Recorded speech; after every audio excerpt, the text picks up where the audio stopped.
ଏବେ ମୁଁ କଦଳୀ ଭଣ୍ଡା ବା କଦଳୀ ଫୁଲର ପକୁଡ଼ି ବନାଇବା ପାଇଁ ଯାଉଛି।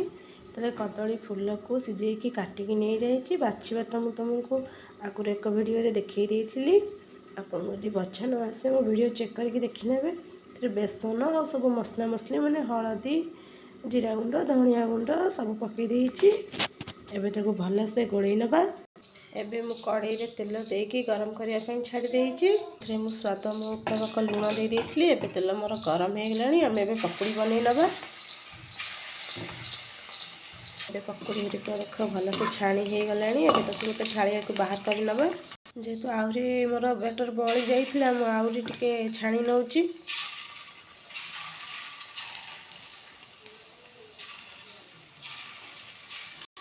ଏବେ ମୁଁ ଆକୁ ଖାଇବା ପାଇଁ ଟମାଟୋ ସକ୍ସ ଆଉ ଚିଲି ସକ୍ସ ନେଇଯାଇଛି।